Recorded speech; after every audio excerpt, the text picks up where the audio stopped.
Seigneur Jésus, bonsoir, bonsoir. En tout cas, nous espérons par la grâce de Dieu que vous avez passé une excellente journée. C'est vrai qu'il fait froid en ce moment. Certains sont restés à la maison, d'autres, n'est-ce pas, sont sortis, avaient peut-être des choses à faire. D'autres personnes encore ont travaillé, puisqu'il y a certains domaines dans lesquels il y a des gens quand même qui travaillent. Donc nous disons merci au Seigneur pour la grâce qu'il nous fait. Pour ceux qui se sont reposés aussi, gloire à Dieu, gloire à Dieu. Nous sommes là ensemble dans le nom de Jésus. Et que le Seigneur, bien-aimé, vous bénisse. Alors, bien-aimés dans le Seigneur, nous bénissons le Seigneur. Nous remercions le Seigneur pour votre présence. Pour ceux qui nous suivent aussi sur les réseaux sociaux, que le Seigneur vous bénisse. Nous voulons reconnaître encore la grâce de Dieu dans notre vie, puisque c'est le Seigneur qui nous fait grâce pour que nous soyons là. Tout ce que nous avons vient de la grâce de Dieu. Donc ce soir, nous voulons encore dire merci au Seigneur pour la grâce qu'il fait dans chacune de nos vies. Nous continuons toujours, bien-aimés, dans notre thème. Dans notre série, une question de saison, point d'interrogation. Basée sur le livre de Matthieu, chapitre 13, versets 1 à 23. Dernièrement, nous sommes aujourd'hui à la 9e partie. Dernièrement, bien-aimés, nous nous sommes arrêtés un petit peu sur cette parabole, sur les caractéristiques de cette parabole, avant de continuer. Nous avons vu qu'il y a plusieurs choses qui se passent là-dedans. Avant d'aller plus loin, je rappelle simplement que la parabole, bien aimé, c'est une histoire tirée de la vie courante, une histoire tirée de ce qui se passe dans la vie de tous les jours et qui a pour but d'enseigner. La parabole était un style d'enseignement qui était très prisé par le Seigneur Jésus et il enseignait au travers de ses enseignements, les apôtres, et puis ses disciples aussi. Et il parlait en parabole aussi à la foule, mais la foule ne comprenait pas, la foule ne saisissait pas. Parce que c'était quelque chose d'assez particulier. Et nous l'avons vu dans le livre de Matthieu, c'était afin que la foule, c'était afin que le peuple écoute mais ne saisisse pas. Regarde mais ne voit pas, afin de se repentir et d'être sauvé. C'est ce que le livre de Matthieu nous explique. Mais la parabole, c'était aussi pour le Seigneur Jésus une manière d'accomplir ce qui avait déjà été annoncé depuis l'Ancien Testament. Frères et sœurs. Alors, je rappelle que la parabole, c'est quelque chose qui sort complètement de l'imagination du Seigneur Jésus-Christ. Complètement de son imagination. Dans cette parabole, il y a 4 types de terrain. Le Seigneur Jésus va dire qu'un jour, le semeur va sortir semer et une partie de la semence va tomber le long du chemin. Une autre va tomber sur un sol pierreux. Aussitôt, la semence va lever, mais le soleil bien haut dans le ciel va brûler les racines, va brûler la plante puisque les racines n'étaient pas profondes. Dans le 3e type de terrain, ce sera au milieu des ronces qui, lorsqu'elles vont croître, vont étouffer la semence. Et dans le dernier type de terrain, bien aimé, le Seigneur va dire, c'est la bonne terre, et là, la semence va donner 30, 60 et 100 pour une graine. Dans la première partie, le Seigneur Jésus va donner comme explication que lorsqu'une personne entend la parole et ne la comprend pas, le diable vient et vole cette parole. Dans la deuxième parabole sur le terrain sec, pierreux, le Seigneur Jésus va dire que c'est toute personne qui écoute la parole, la reçoit avec joie, mais dès qu'arrivent les persécutions à cause de la parole, abandonne tout. C'est un rappel, nous avons déjà vu tout cela, vous pouvez aller soit sur notre page Église Miel Metz, soit sur notre compte personnel Dido Kondima. Dans la troisième terre, dans le troisième aspect de la parabole, dans la troisième terre, dans le troisième terrain, le Seigneur Jésus dit que c'est toute personne qui, à cause des richesses, à cause des soucis de ce monde, rend la parole infructueuse. Et dans la dernière partie, ce sur quoi nous allons nous attarder encore aujourd'hui, nous avons déjà vu un petit peu dernièrement, le Seigneur va dire, c'est toute personne qui entend la parole et porte du fruit. Alors, bien-aimés dans le Seigneur, aujourd'hui nous n'allons pas nous limiter qu'au livre de Matthieu, parce que c'est vraiment très très très important pour nous de comprendre cette dernière partie. Je rappelle ce que nous avons dit dernièrement. Jeudi dernier, nous avons dit, bien-aimés dans le Seigneur, que dans cette parabole, le Seigneur nous montre qu'il y a plusieurs aspects. Nous avons dit, entre autres, bien-aimés, que le Seigneur sème comme il a l'habitude de semer et que sa semence tombe. Au fur et à mesure qu'il sème, la semence tombe. Et nous avons vu là, bien-aimés, que l'homme aussi a un rôle à jouer. Il est vrai, bien-aimés, que le Seigneur, rien de lui est impossible, mais dans certains aspects de nos vies, dans certaines circonstances, dans certaines choses qui concernent notre existence, il nous revient. Bien entendu, en collaboration avec le Saint-Esprit, de pouvoir laisser le Seigneur agir. Dans la deuxième partie de la parabole, lorsque le Seigneur nous montre, le Seigneur dit, c'est toute personne qui entend la parole, la reçoit avec joie, mais à cause des persécutions, abandonne. À cause des persécutions, à cause des difficultés dues à la parole, bien-aimée, abandonne. Nous voyons bien que là, l'homme, l'être humain, a un rôle important à jouer. Pardon, excusez-moi. L'homme, l'être humain, a un rôle important à jouer. Donc, nous avons dit aussi, bien-aimés, que le Seigneur est bon. Le Seigneur est bon. Lorsqu'il sème sa parole, il envoie sa parole et c'est à nous de la recevoir. C'est à nous, bien-aimés, de la recevoir. C'est à nous. C'est à nous.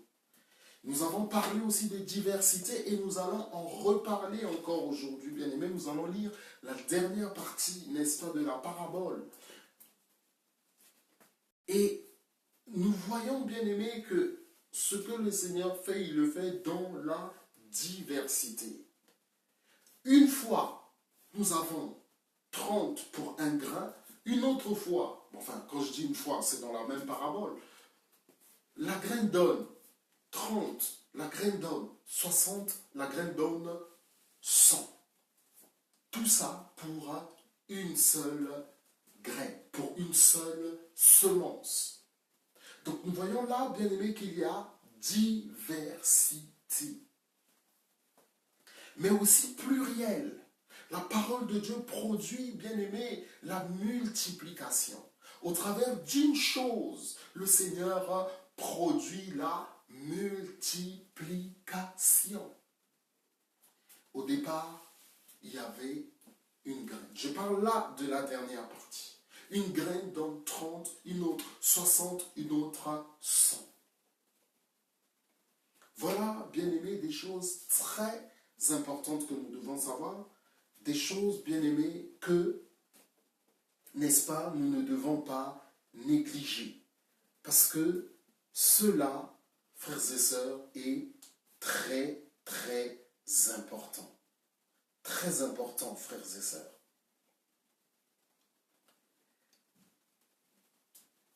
Nous allons relire encore, bien aimé, cette dernière partie. Voilà ce que la parole nous dit dans Matthieu chapitre 13. Nous sommes dans Matthieu chapitre 13, bien aimé. Nous allons lire ce que le Seigneur Jésus dit et l'explication aussi qu'il en donne.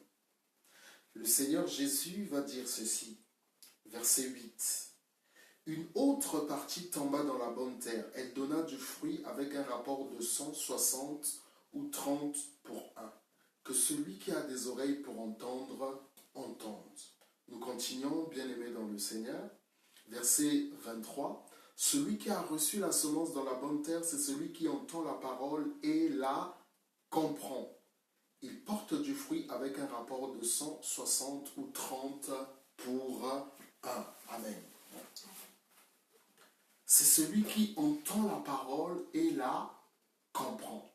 Au départ, le Seigneur Jésus va dire, il entend la parole, il ne la comprend pas et le diable vient et la vole. Ce qui correspond à la semence qui est tombée au bord du chemin. Mais là, qu'est-ce que nous voyons? La première chose, bien aimée, la personne entend la parole et la comprend. Et comme il la comprend, qu'est-ce qui se passe? Il peut la mettre en pratique. Comme il la comprend, qu'est-ce qui se passe? Il est au courant des enjeux qu'implique l'écoute de cette parole. La Bible nous interpelle à ce sujet. Ne vous bornez pas à écouter la parole dans le livre de Jacques, chapitre 1. Ne vous bornez pas à écouter la parole, mais mettez-la en pratique. Ne vous bornez pas à écouter la parole, mais mettez-la en pratique.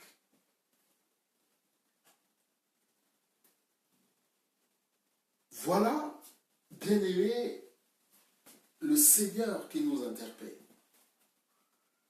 Dans Jacques chapitre 1er, verset 22. Mettez en pratique la parole et ne vous bornez pas à l'écouter en vous trompant vous-même par de faux raisonnements.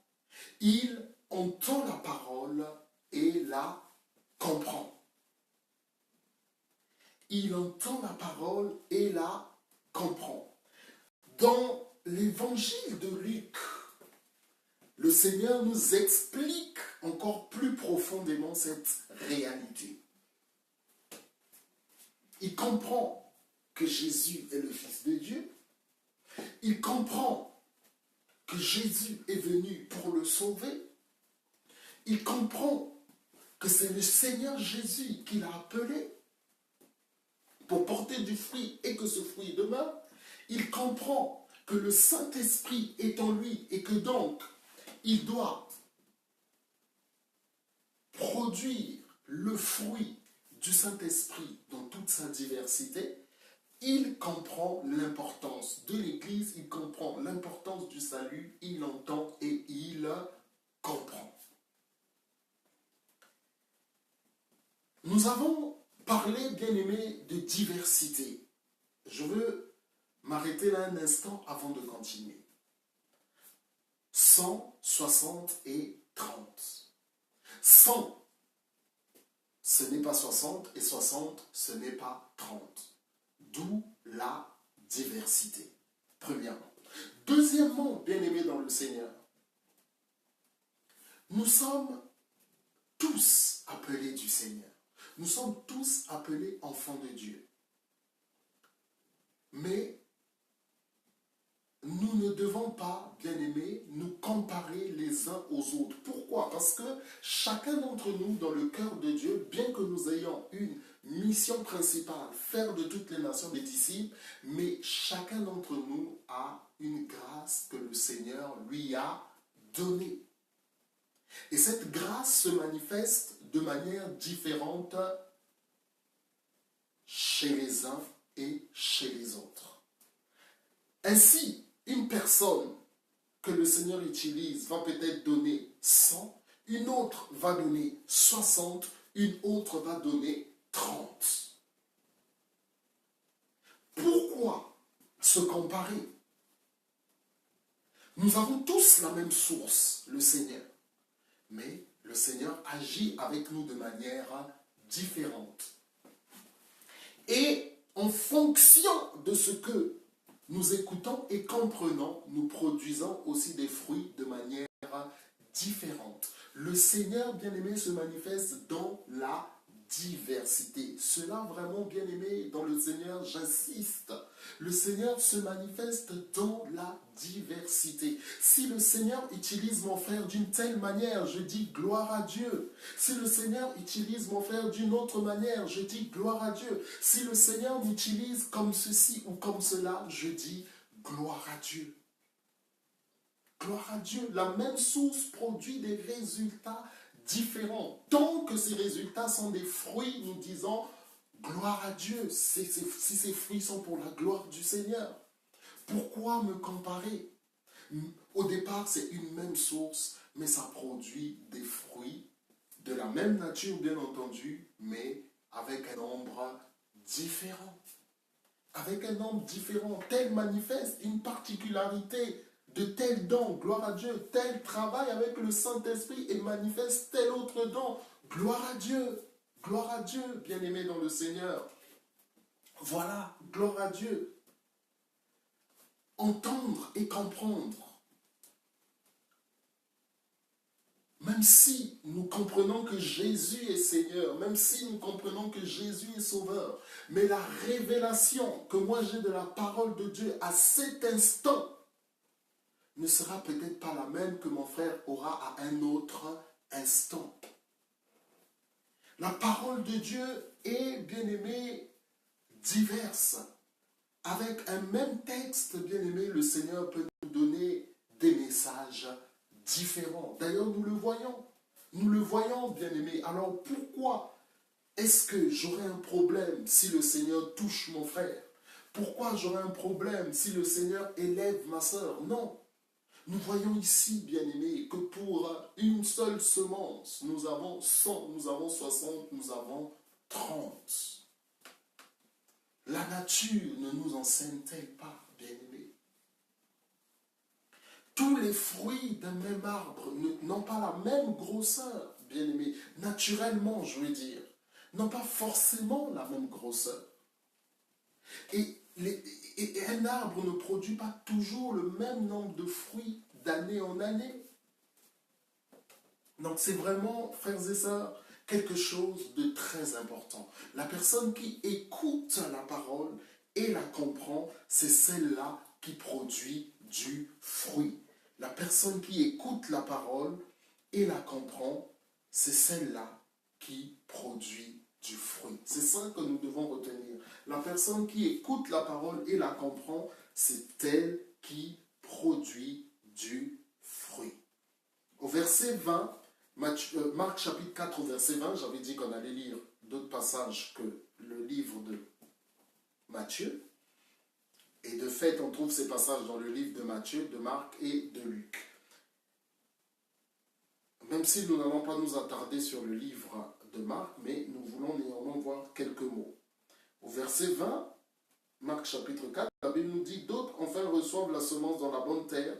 Ce sont ceux qui entendent la parole, l'accueillent et portent du fruit avec un rapport de 30, 60 ou 100. » Et c'est ce que le Seigneur Jésus a dit dans le livre de Matthieu.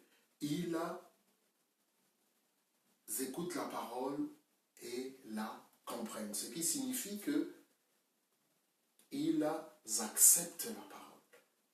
Alors là aussi, je voudrais préciser encore une chose concernant la parole de Dieu, puisque nous sommes dans une étude biblique.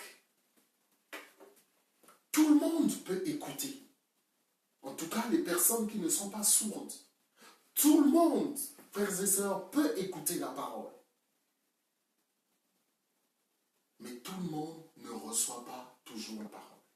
Dans la Bible, lorsqu'on parle d'écouter, ça implique de la recevoir et de la mettre en pratique. Ce qui signifie donc d'y obéir.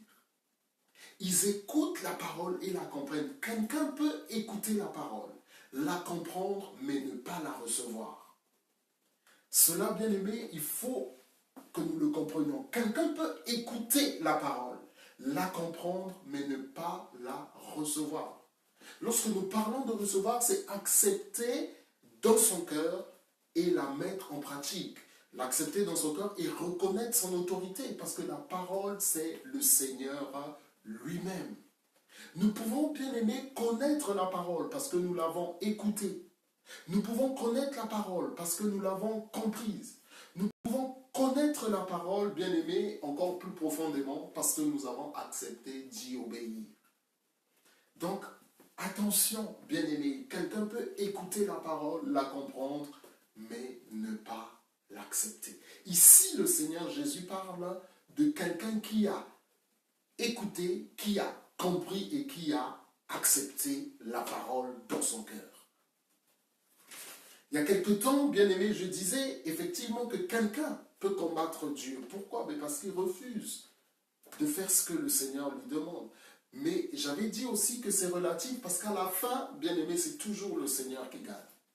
C'est toujours le Seigneur qui gagne. Dans le livre de Luc, nous sommes toujours là en train d'expliquer ce passage. Nous avons parlé des diversités, bien aimé, des dons. Nous avons parlé de la multiplication, de comment le Seigneur peut utiliser les uns et les autres. Et nous avons dit aussi, bien aimé dans le Seigneur, que quelqu'un peut écouter, comprendre, mais ne pas recevoir la parole de Dieu dans son cœur. Et ça touche tout le monde. Ça touche, bien aimé, tout le monde, quel que soit le rapport que nous avons avec le Seigneur, quel que soit le degré aussi de notre communion avec le Seigneur, de notre intimité avec notre Père. Donc c'est très important, bien aimé, de le savoir. Il ne suffit pas d'écouter, de comprendre, mais il faut écouter, comprendre et, bien aimé, recevoir la parole. Luc, chapitre 8. J'avais dit que l'évangile, le semeur, c'est dans plusieurs passages. Alors, la Bible nous dit ceci, verset 8, Luc chapitre 8, verset 8, on ne lit que la partie sur laquelle donc, nous intervenons aujourd'hui. Donc la bonne terre. Luc chapitre 8, verset 8. Une autre partie tomba dans la bonne terre. Quand elle eut poussé, elle produisit du fruit au centuple. Dans les deux évangiles qu'on a vus avant, c'était bien précisé 30, 60 et 100. Ici, Luc le médecin nous parle du centuple. Une autre partie tomba dans la bonne terre. Quand elle eut poussé, elle produisit du fruit au centuple. Après cela, Jésus dit à haute voix que celui qui a des oreilles pour entendre, entende. Alors, le Seigneur va nous dire ceci, verset 15. Ce qui est tombé dans la bonne terre, ce sont ceux qui ont entendu la parole avec un cœur honnête et bon. Voilà où je voulais en venir. La retiennent et portent du fruit avec persévérance. Alléluia. Jeudi dernier, j'avais dit une chose, bien aimé dans le Seigneur. Il y a une chose que nous voyons, à part peut-être le soleil, à un certain moment, dans la deuxième partie, qui brûle, parce que le soleil se lève haut, qui brûle la plante qui n'a pas des racines profondes.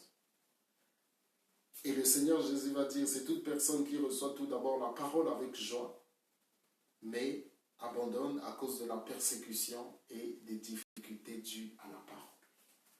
Nous voyons bien, frères et sœurs, qu'être chrétien, c'est une grâce, mais nous ne devons pas oublier que la vie chrétienne est une vie où nous devons nous préparer parfois à souffrir.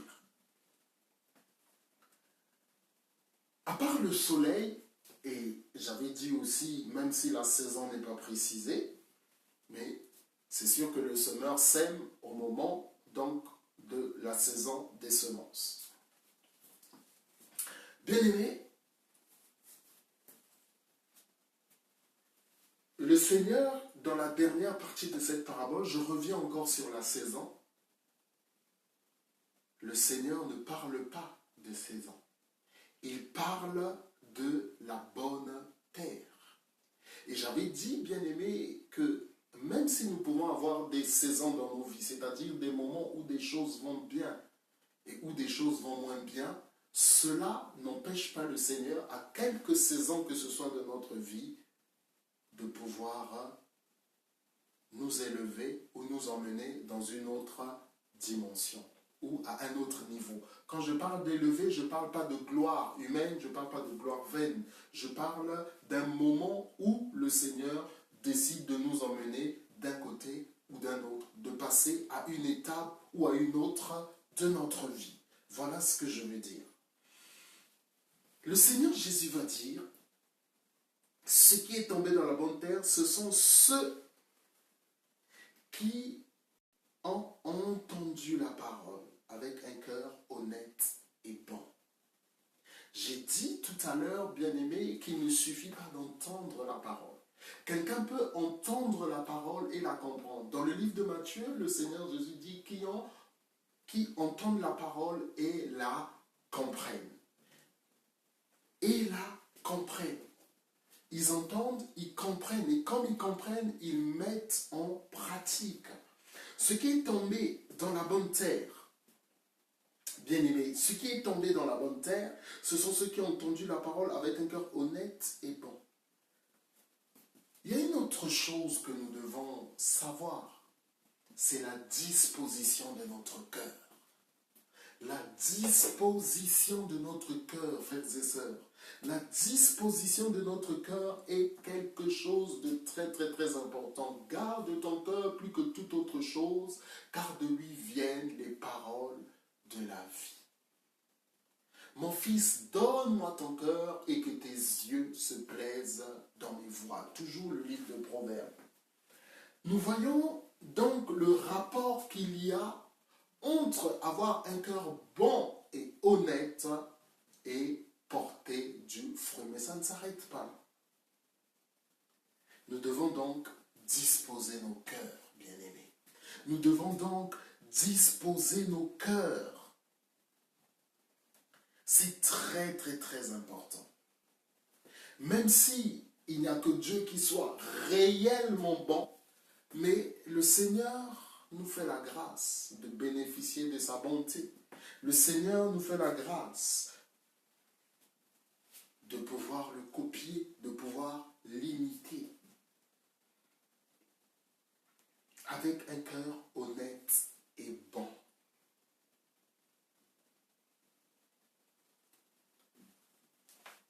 Ce qui nous montre bien que nous devons avoir un cœur pur. Le Seigneur dit dans le livre de 1 Samuel, nous le savons bien, l'homme regarde à ce qui frappe les yeux, mais moi je regarde au cœur. Ce qui signifie, écoutez, ce que nous faisons même pour le Seigneur, ou ce que nous pouvons faire même pour le Seigneur, nous pouvons le faire avec un cœur malhonnête et mauvais. Nous pouvons le faire avec un cœur malhonnête et mauvais. Deuxième chose, nous pouvons tromper les hommes. Mais Dieu, lui, il voit les cœurs. Dieu, lui, voit les cœurs. Nous pouvons faire toutes sortes, de bonnes œuvres. Nous pouvons faire tout un ensemble de choses. Nous pouvons, bien aimé, impressionner les hommes et faire passer cela sous le rideau ou sous l'image de quelque chose de saint. Mais nous ne pouvons pas tromper le Saint-Esprit. Nous ne pouvons pas tromper le Seigneur, car le Seigneur, bien-aimé, sonde les cœurs et les reins. Le Seigneur nous connaît, frères et sœurs. Il nous connaît. Il nous connaît très bien. Ce qui est tombé dans la bonne terre, ce sont ceux qui ont entendu la parole avec un cœur honnête et bon. Écoutez, l'autre condition. La retiennent. La retiennent. La retiennent pourquoi? Pour la mettre en pratique. Ne vous trompez pas. Mettez la parole en pratique et ne vous bornez pas à l'écouter en vous trompant vous-même par de faux raisonnements. Pour que la parole agisse dans notre vie, nous l'avons vu, il faut avoir un cœur honnête et bon, il faut l'écouter, la comprendre, la recevoir avec un cœur honnête et bon, mais la retenir. Pourquoi la retenir? Parce que, bien aimé, la parole, nous devons l'appliquer tous les jours de notre vie. La parole, nous devons la vivre, excusez-moi pour la répétition, tous les jours de notre vie. Te prions, Seigneur, de nous pardonner toutes les fois où nous ne mettons pas en pratique ta parole. Aide-nous, Seigneur, je te prie dans le nom de Jésus. La retenir parce que, bien-aimé, lorsque la parole est dans nos cœurs, nous pouvons faire face à toutes les situations qui se présentent devant nous. Nous pouvons faire face à toute situation, pardon, excusez-moi, bien-aimé, qui se présente devant nous. C'est très, très important. Oui, nous pouvons faire face à toute situation qui se présente devant nous. Parce que le Seigneur est avec nous. Autre condition, bien-aimé, la retienne et porte du fruit avec persévérance. Vous vous souvenez que dans les deux paraboles qui viennent avant, le Seigneur va dire que dans le terrain où il y avait d'errance, où il y avait le soleil, le Seigneur va dire, il abandonne tout.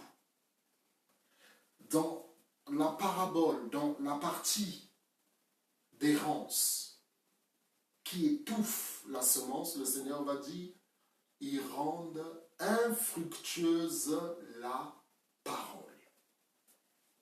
La parole est là, mais elle est infructueuse. Elle ne porte pas du fruit. Pourquoi? Parce que les soucis de ce monde, l'attrait trompeur des richesses est là. Et dans la parabole, dans la même parabole, mais dans l'étape d'avant, le Seigneur Jésus va dire qui abandonne tout à cause des difficultés et de la persécution. Qu'est-ce que je veux dire? Bien aimé, le Seigneur, lorsqu'il nous donne sa parole, il nous teste. Il nous teste. Est-ce que mon fils, est-ce que ma fille va abandonner la vie de Jésus? Est-ce que mon fils, est-ce que ma fille va céder au monde? Est-ce que mon fils, est-ce que ma fille va refuser de pardonner? Est-ce que mon fils, est-ce que mes enfants vont se comporter comme des enfants de Dieu ou pas?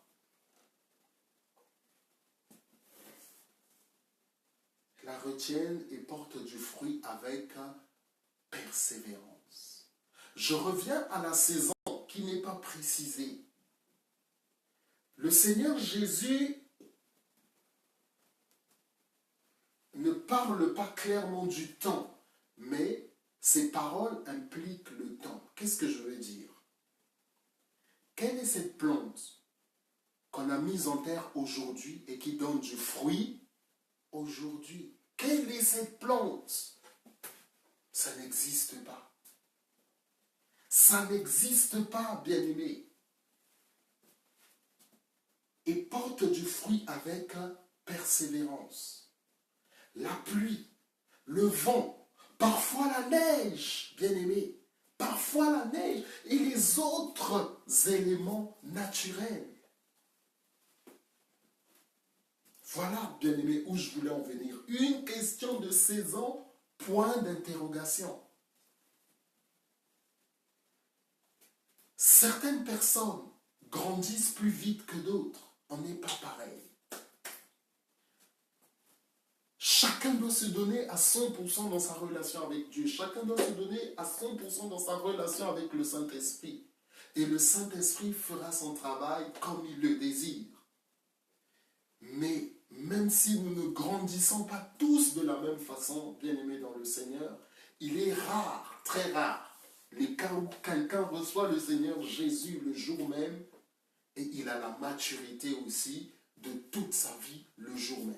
La relation avec le Seigneur, celle que nous avons avec le Très-Haut, celle que nous avons avec notre Père, bien-aimé, va dans le temps au fur et à mesure. La révélation que nous avons de lui est progressive. La révélation que nous avons du Saint-Esprit est progressive. Hier, je connaissais le Saint-Esprit d'une certaine manière et aujourd'hui, je le connais d'une autre manière. C'est une évolution. Et pendant ce temps, parfois, ça peut arriver qu'il y ait des moments difficiles.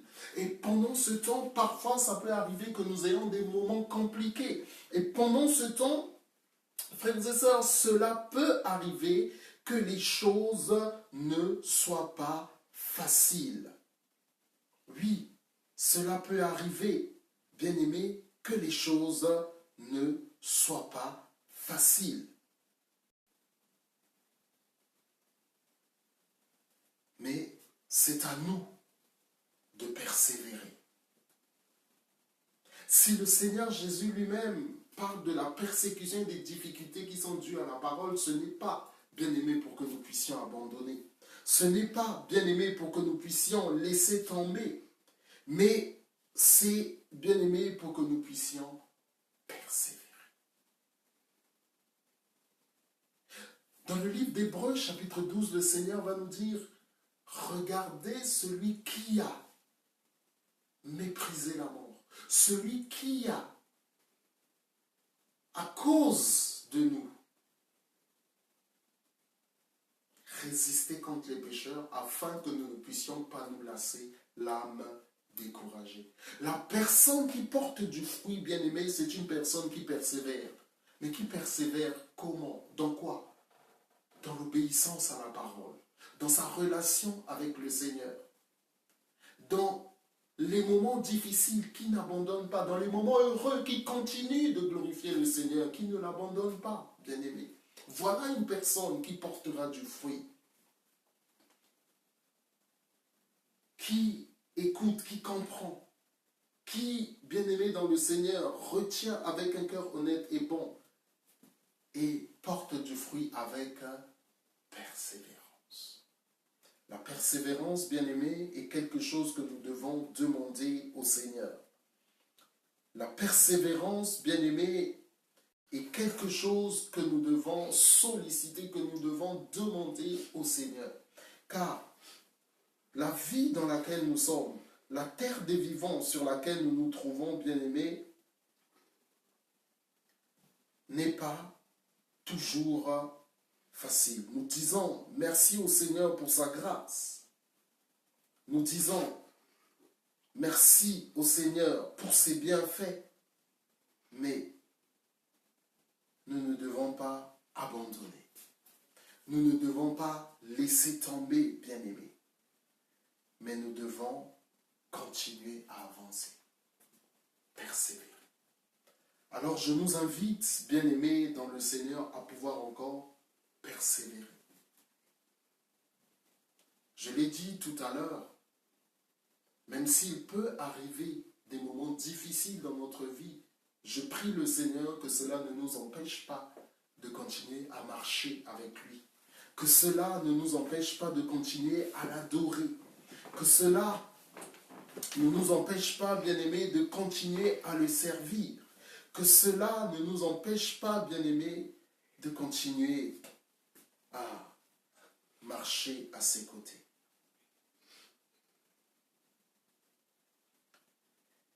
Nous disons merci au Seigneur. Nous bénissons le Seigneur bien-aimé qui nous aime, qui nous donne le souffle, qui nous donne la vie. Nous disons merci à notre Dieu. Nous voulons, bien-aimés, demander au Seigneur de nous donner la persévérance. Nous voulons demander au Seigneur, bien-aimé, de nous accorder la persévérance. Que notre Dieu nous donne, par son esprit, de ne pas lâcher, de ne pas abandonner, de ne pas laisser tomber, frères et sœurs. Que notre Dieu nous aide, tout simplement. Nous allons prier ensemble. Alléluia. Papa, nous te disons encore merci pour ta grâce dans le nom de Jésus. Nous te disons merci encore, Papa, pour ta parole. Nous te sommes, Papa, infiniment reconnaissants encore, Père, dans le nom puissant de Jésus-Christ. Oh oui, Papa, merci dans le nom de Jésus pour ta parole. Merci, Papa, dans le nom de Jésus, pour ta grâce. Merci, Papa, dans le nom de Jésus. Oh oui, Père, nous te sommes infiniment reconnaissants, Papa. Nous te sommes, Papa, infiniment reconnaissants dans le nom puissant de Jésus. Merci, car, Seigneur, ta parole est la vérité.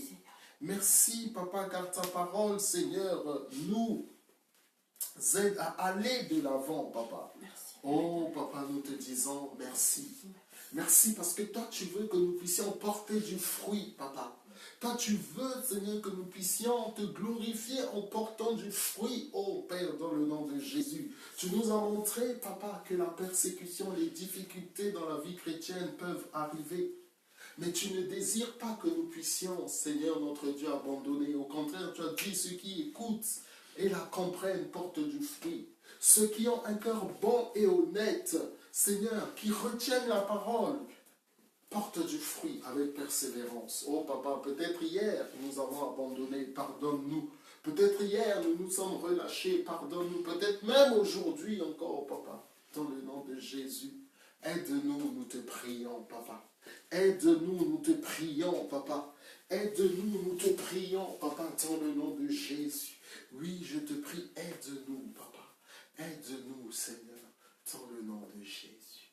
Oh oui, Saint-Esprit, donne-nous la persévérance. Donne-nous la persévérance dans notre relation avec toi, la persévérance dans l'obéissance, la persévérance dans la crainte de Dieu, dans les bons comme dans les mauvais moments, que nous ne puissions pas lâcher, que nous ne puissions pas lâcher, que nous ne puissions pas lâcher, que nous ne puissions pas lâcher, Seigneur. Oui, dans les bons comme dans les mauvais moments, Papa, dans le nom de Jésus, Seigneur, que nous ne puissions pas lâcher, que nous ne puissions pas abandonner, que nous ne puissions pas laisser tomber, Seigneur, mais que nous puissions, Papa, persévérer, que nous puissions persévérer, que nous puissions persévérer, que nous ne puissions pas abandonner, malgré, Papa, les déceptions, malgré, Seigneur, notre Dieu, tout ce que nous pouvons vivre, que nous ne puissions pas abandonner, Papa, que nous ne puissions pas abandonner, Seigneur, que nous ne puissions pas abandonner, Seigneur, dans le nom de Jésus, dans le nom de Jésus, dans le nom de Jésus. Oui, Seigneur, que nous ne puissions pas abandonner. Oh Père, merci. Oh Papa, merci. Oh Papa, merci. Dans le nom de Jésus, béni sois-tu, Père. Béni sois-tu, Père. Béni sois-tu, Papa. Loué sois-tu, Seigneur. Exalté sois-tu. Magnificence à toi, Père. Dans le nom puissant de Jésus. Gloire à toi, Seigneur. Gloire à toi, Seigneur. Béni sois-tu. Loué sois-tu, Père. Dans le nom puissant de Jésus. Amen. Voilà, nous vous disons encore merci, bien-aimés, dans le nom de Jésus. Que le Seigneur vous bénisse. Nous allons nous retrouver